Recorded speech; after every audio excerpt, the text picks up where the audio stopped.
twongeye turatomboye bana b'Imana kuba turi mu mara wa Nyagasani amaganga kuri buri munsi kugira ngo tujyane nawe tumukurikire kandi tumukurikize buri munsi. Izina ry'Imana Data na Mwana na Roho Mutagatifu, amen.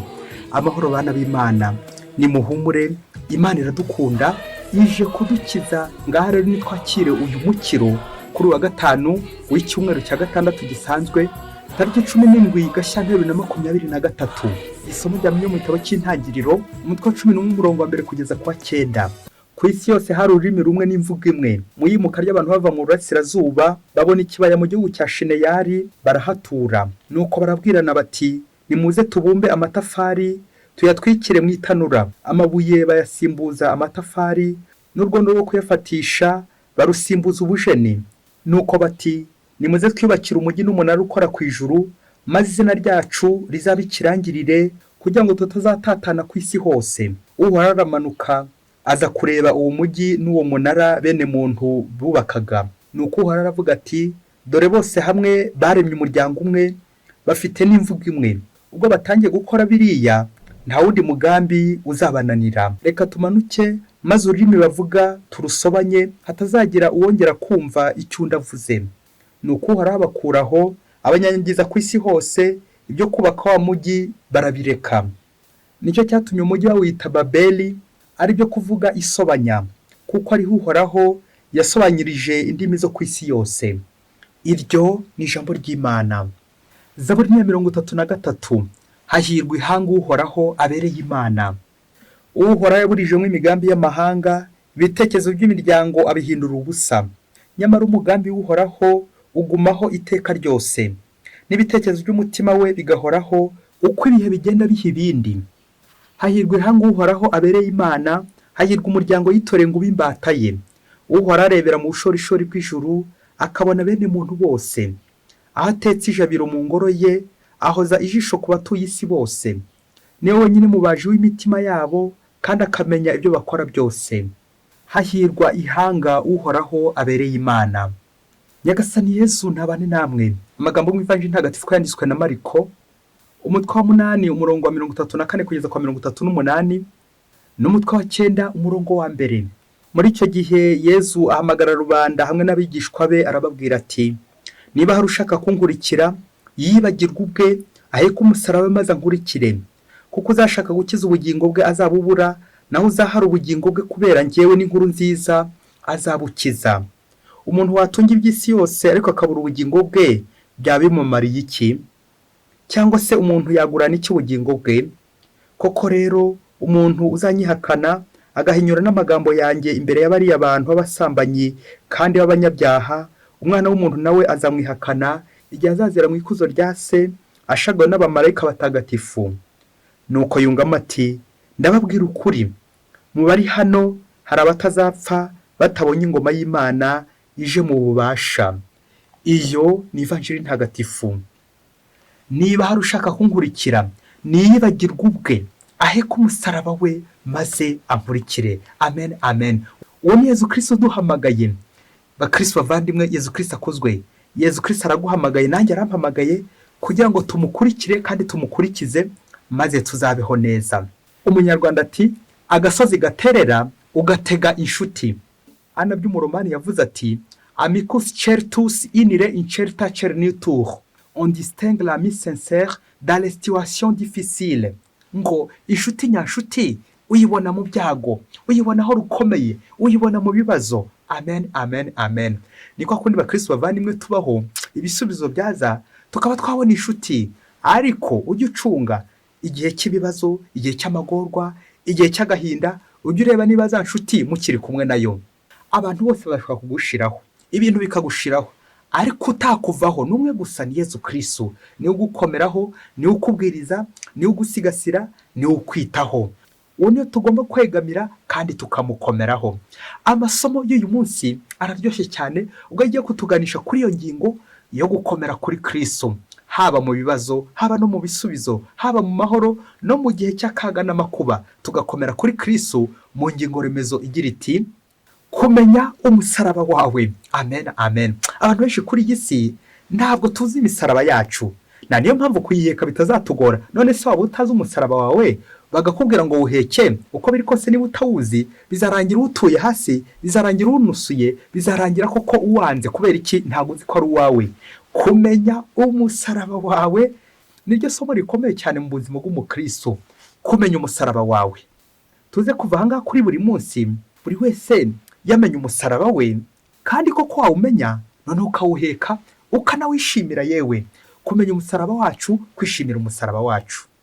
Mu isomo rya mbere turabonamo impamvu nyamukuru ituma tutamenya imisaraba yacu: kwikuza, kwiremereza, kwirata, gushaka kwireshyeshya n'Imana, gushaka kwigira Imana. Nari ngiye kuvuga kudashaka kuba umuntu, kudashaka ibiturushya, tugashakisha ibisubizo, ariko ibisubizo byacu biri kuganisha ku muteto. Twumvise muri iri somo umunara wa Babeli, bisobanura nyine gusobanya. Ubwo ngo abantu bamwe ngo bari batuye ku isi bashatse kubaka umunara ukora ku ijuru muri rwego rwo kwiyemera, ngo uko gushaka ubuhanga ariko budashingiye ku Mana. Ngiye ryakoranabuhanga ridashingiye ku Mana. Akamvuga igira iti science sans conscience n'est que ruine de l'âme. Ngo ubuhanga uzamenya, ubwenge bwose uzagira, amafaranga yo wagira, niba koko adaturuka ku Mana ni zeru, bizasenyuka, uzahomba. Guhombana bitabuze, yewe no guhomboka bitabuze. Kubera iki? Ntabwo byaba bishingiye ku Mana nyine. Uyu munsi rero niba ushaka guheka umusaraba, niba ushaka kumenya umusaraba wawe, menya ko uciye bugufi, menya ko uri ikiremwa imbere y'umuremyi Imana. Nta nibwo kurya bizakomera, kuko bizabishingiye nyine ku Mana, kuko gukomera nyine ari ugukomera ku Mana.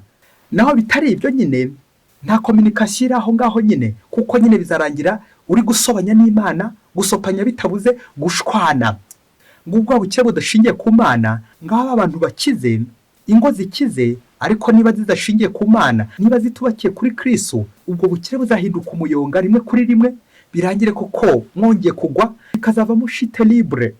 Nguko abantu benshi cyane bagiye bubaka iminara ya Babeli ibahuza n'iby'isi gusa, ariko bakibagirwa umunara ubahuza n'Imana. Guhura n'Imana, rencontre avec Dieu, c'est ma conscience, n'umutima nama wanjye, aho mpurira n'Imana tukaganira. Ese mu Kristo muvandimwe, uracyahura n'Imana ngo muganire ku mishinga uri gukora, cyangwa imishinga yawe nawe wihejemo Imana? Nk'abaturage twumvise mu gitabo cy'intangiriro, guheza Imana mu byacu, aho nta communication, aho nyine bizarangira muri gushwana, bizarangira ko byaba biri gusenyuka. Uyu munsi mu ivanjiri uyu munsi baraduha urugero rw'ibintu byubakiye kuri Kristo, ari nawo umusaraba nyine.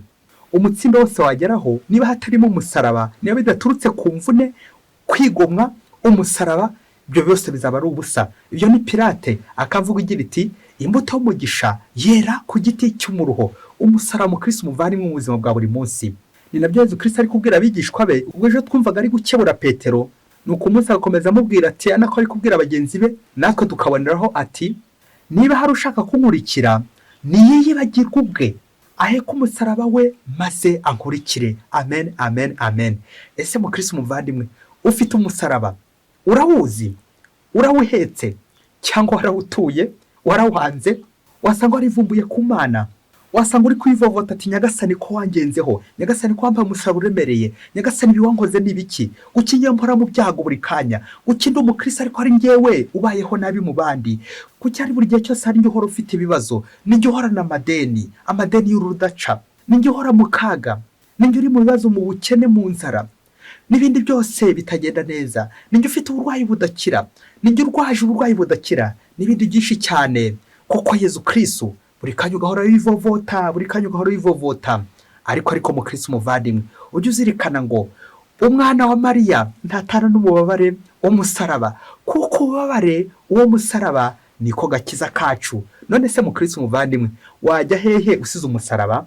Watwara iki usize umusaraba? Watsinda ute niba nta musaraba ufite?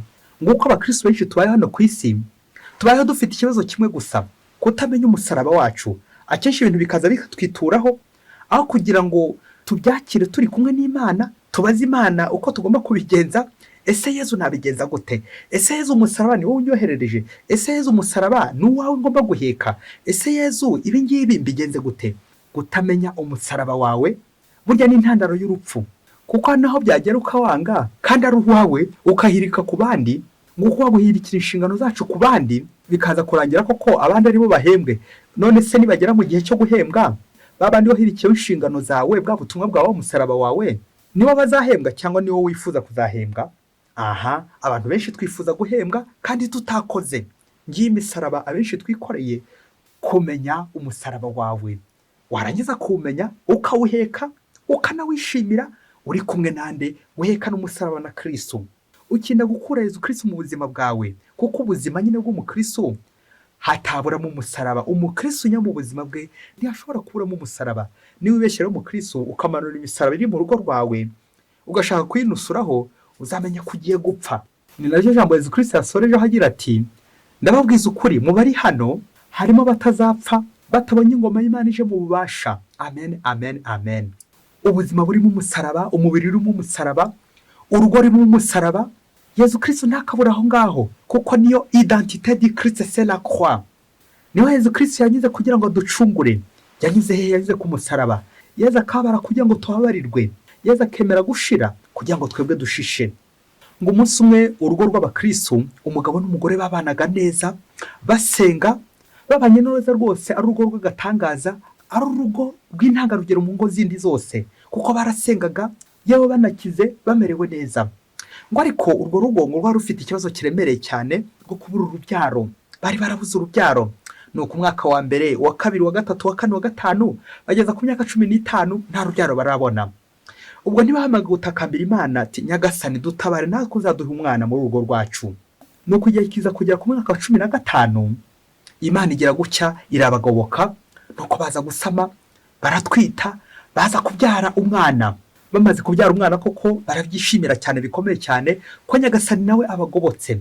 Ariko wa mugore agiye kureba asanga umwana abyaye abuze urugingo. Ngo yarabuze iki? Ngo yarabuze amaboko, yavutse nta maboko afite.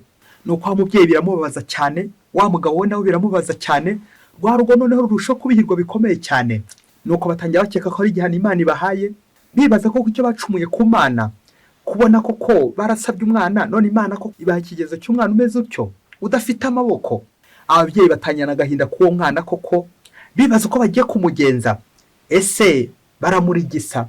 Ese baramukuraho ubundi bikomereza ubuzima bwabo ko bari basanzwe bameze? Ese barakira gute uyu mwana? Nuko rwa rugo rukomeza kwibaza ibibazo byinshi, bibaza ukuntu koko uwo mwana bagiye kumwakira n'uburyo koko bagiye kumurera. Urumva ibintu byose babimukoreraga, nuko bakomeza bihangana, ibintu byose babikorera uwo mwana, dore ko nyine nta maboko yari afite. Nuko nyina muri ako gahinda kose ari kwinuba, dore ko nyine rwa rugo rw'abakristo. Nuko umugore wo mu rugo akajya gushengerera imbere ya Yezu mu Karisiya. Nuko umunsi umwe aza kubaza Yezu ati, ariko Yezu, kuki wangeretseho ibi ngibi? Kuki wambaye umwana udafite amaboko? Yezu koko ibi ngibi wabikoreye iki? Birumvikana umugore yarababaye ndetse arakaye, yarakariye Yezu imbere y'isakramento, être méchant devant le saint sacrement. Yezu koko uyu mwana wambaye udafite amaboko, ubu koko ibintu byose ni njye bizajya bimukorera. Nuko wa mugore ko akomeje kugenda abaza Yezu icyo kibazo, nuko amaze gutuza, Yezu ngo aramusubiza, kuko Yezu Kristo arasubiza mu isakramento y'Ukarisiya. Iyo ushengereye koko by'ukuri uri umukristo koko, Yezu koko aragusubiza, aguha igisubizo, ashaka kukubwira n'ijwi, ashaka no gukora ikimenyetso cy'igisubizo yaguhaye. Nuko wa mugore ngo Yezu aramusubiza, aramubwira ati mu kajambo kamwe ati, ni wowe maboko ye. Yezu ati, ni wowe maboko ye. Bakristo bavandimwe, Yezu Kristo akuzwe. Wa mugore koko yumva igisubizo Yezu amuhaye, koko atangira guhera ubwo ngubwo kwita kuri wa mwana, kuko yaramaze kumva ko ari we nyine maboko y'uwo mwana, niwe ugomba kwita kuri uwo mwana, akamukorera byose, akamwitaho. Naringiye kuvuga ibishoboka n'ibidashoboka, hose akamwitaho. Ni wowe maboko ye. Icyo gisubizo cya Yezu koko kinyura uwo mugore, nuko nyine arataha, akomeza kwita kuri wa mwana. Yezu ati, ni wowe maboko ye. Uyu mwana udafite amaboko niwo maboko ye, umwana udafite amaguru niwo maguru ye, uyu mwana udafite amaso niwo maso ye, umwana ubuze urugingo niwo rugingo rwe. Babyeyi, ese muracyari ingingo z'abana banyu? Muracyari amaboko y'abana banyu? Ibaze nanjye nibaze. Bakristo bavandimwe, ngo umusaraba wacu, kumenya umusaraba wawe, kumenya n'uwo mwana udafite amaboko, ukamenya ko ari umusaraba wawe. Iki kibazo umubyeyi yari afite nuko atarazi ko ari umusaraba Imana yamuhaye, ni wowe maboko ye. Twazirikana amasomo ane ku musaraba. Reka duhere ku isomo rya mbere bita stage. Icya mbere twafata umusanga stage, muri stage abantu benshi bagiye bakora za stage, ngo burya itegeko rya mbere rya stage ku mustajiyeri, umuntu wese ugiye kwimenyereza, itegeko rya mbere riragira riti gukorana na maître de stage cyangwa maîtresse de stage. Uwo muntu uri gukumenyereza, umuntu ushinzwe kukugenzura, niyo mugomba gukorana. Nguko rero abakristo bavandimwe, akenshi tujya twikora gushaka kwacu ntitubaze Imana. Anabyo twumvise mu isomo rya mbere, gutabaza Imana kugira ngo kuko duhuze n'Imana, guhura n'Imana ndetse no guhuza nayo. Ngiyo collaboration, gukorana na maître de stage. Maître de stage mukuru ni Imana, tugomba gukorana igihe duhetse imisaraba yacu, dore ko stage ari igeragezwa nyine. Ntabwo wageragezwa utari kumwe n'Imana ngo bishobore. Kugerageza uri kumwe n'Imana, kubaza Imana, ugahanuza Imana, mbese nk'uko uyu mugore ajya imbere isakamento akabaza Yezu ati ariko Yezu, ibi ni biki wankoreye? Kujya kwibuka tukajya kubaza Yezu. Yezu bizarangira akubwira ati ni wowe amaboko ye. Icya kabiri twazirikana ku musaraba, nuko nyine umusaraba ugomba kuba nk'ubutumwa. Mwari muzi ko umuntu kuri iyi si wese afite ubutumwa Imana yamuhaye? Ushobora kuba ufite ubutumwa bwo kwita ku bandi, ushobora kuba ufite ubutumwa bwo kugaburira abandi, ushobora kuba ufite ubutumwa bwo kwigisha abandi, kubatabara. Ariko abakristo bavandimwe, wari uzi ko hari n'umuntu uza ku isi afite ubutumwa bwo kwitabwaho, bakamwitaho? Wa wundi nyine udafite amaboko, ni wowe maboko ye, niyo maguru ye. Ngubwo ubutumwa bw'abantu benshi tujya twirengagiza, tukirengagiza ko hari abantu baza ku isi Imana igira ngo tubiteho twebwe ubwacu. Ubutumwa bwo kwitabwaho abantu benshi dukunze kubukwepa, kandi koko ni Imana nayo itanga bene ubwo butumwa, ngo umusaraba nyine. Isomo rya gatatu twazirikana ku musaraba umukristo wese atakwirengagiza, nuko Imana itashobora kuguhereza umusaraba ukurushije imbaraga. Amen, amen. Mukristo umuvandimwe, urabizirikana, Imana ikoze ku buryo iguha ikintu, iguha umusaraba, izi ko nyine uzashobora kuwutwara. Erega ikindi twazirikana nuko atari twe tuwitwaza, ahubwo dukomeza kugenda twunze ubumwe na Kristo, we dukurikira kandi tukamukurikiza. Imana ntishobora kuguha umusaraba wakunanira. Imana iguha buri gihe ikintu ibona washobora, bitewe n'urwego uriho rw'ubukristo, bitewe n'aho ugeze uhagaze mu bukristo, ikaguha ikiremereye nyine bitewe n'uko nyine nawe uremereye mu bukristo, nawe ukaze mu bukristo, ubukristo bwawe buteye imbere. Ntabwo rero Imana iza guha akantu kagufi kuko izi ko nyine wabishobora. Ni wowe maboko ye. Imana nawe izaguha ikintu kiremereye ushaka kwitwaza nyine, niba koko kwizeyeho ubukristo, niba kwizeyeho ukwemera. Na niyo mpamvu yajya kureba ugasanga bamwe bafite imisaraba yoroshye, byumvikana nyine ushobora no kubijyanisha n'ukwemera, dogere y'ukwemera ufite. Imana buri gihe iguha ikintu, iguha umusaraba uhuje n'imbaraga zawe, ihuje n'ubuzima bwawe, yabanje kukureba ndetse no kukwitegereza. Rero icyawe wirinde kukwepa, wirinde kwinuba, kuko utazi icyo Imana yabikoreye. Ako kantu bakristo bavandimwe, gukora ugushaka kw'Imana n'igihe uhetse umusaraba wawe. Icya kane twazirikana ku musaraba, nuko akenshi nyine dusaba tuzi umusaraba wacu. Hari ubwoko bwinshi bw'umusaraba, hari ibiturushya, hari ibitugora, hari ibitubabaza, hari ibyago bitugwirira. Ujye uzirikana ngo ni wowe maboko, ni wowe maguru yeza asigaranye. Uburwayi bwanze gukira, ibibazo byaburiye ibisubizo, ni wowe maboko yabyo, ni wowe maboko aho ngaho. Ukazirikana ko rero Yezu ari wowe hisemo. Nyamara ushobora kwivovota, kandi Yezu yaragutoye akagutoranya kugira ngo umufashe gutwara ubwo bubare, umufashe kuri uwo musaraba. None bikaza kurangira utaye Yezu mu nzira. Amicus certus inire incerta cernitur, on distingue l'ami sincère dans les situations difficiles. Yezu rero azakumenyera aho ngaho nyine, nawe utamwinubye, nawe utamwihakanye. Aho ngaho ugomba kwigomwa, ukigomwa igihe cyawe ugiye kwita kuri uwo muvandimwe, ukigomwa igihe cyawe ugiye gukora biriya byose. Wa mwana udafite amaboko, wa mwana udafite amaguru, ukabasha kumukarabya, ukabasha kumuterura, ukabasha kumwitaho, ukabasha kumusukura, ukamukorera byose nyine. Ni wowe maboko ye. Ni wowe maboko y'umugabo w'umusinzi, umusinzi mu rugo. Ni wowe maboko y'umugabo wataye urugo, ugasigara n'abana nyine ugasigara ubarera. Ni wowe maboko y'umugore w'indaya, wa wundi uguca inyuma, uba amaboko ye. Ni wowe maboko wa muntu mubana wananiranye, uwo ni umusaraba wa nyine ugomba kumenya, ukawuheka, ukamwitaho. Ba bantu bashobora kuba bashoboye ariko badashobotse, uwo mubana udashobotse komeza umuheke. Ni wowe maboko ye. Nuko rero wowe wese umutware bakumugejeje hehe, umugeze kwa Yezu. Yezu niwe uzagutura. Igisigaye mu Kristo muvandimwe, nawe uyigishe Yezu inama kugira ngo koko agufashe guheka uwo musaraba, kuko kubwawe ntabwo wawishoboza. Nubwo Yezu yaguhaye azi ko uzawushobora, ariko ni ukujya nk'uko Yezu Kristo ntuze kumuheza mu byawe, ugumane na Yezu. Rero mukristo muvandimwe, akantu njye kuvuga gacaho akarongo, impamvu twese wowe nanjye turimo, impamvu imisaraba itunanira urayizi, ni uko akenshi tutagisha Yezu inama, ni uko akenshi dukura Yezu mu misaraba yacu, tugakura Yezu mu mujishi, tukamwirukana, kandi ari Yezu ugomba kudushoboza kuko ari ushoboye nyine. Naho twebwe ubwacu turi abanyantege nke, turi abanyabyaha. Icyacu rero ni ugutega amaboko buri sengesho ryacu tukabwira Yezu tuti buri munsi Yezu udushoboze, uduhe gutwara imbere y'ibitunaniza, imbere y'ibibazo byabura ibisubizo, imbere y'uburwayi bwanze gukira, imbere y'ababuze amaboko, imbere y'ababuze ingingo z'umubiri tugomba kwitaho. Yezu mwiza, twoye kwinuba, dukomere maze dukomere kuri wowe buri munsi, Yezu mukiza wacu. Amen. Mwese Imana ibahe umugisha, Imana Data na Mwana na Roho Mutagatifu. Amen. Padiri Masumuko Ladislas wa Diyosezi ya Cyangugu.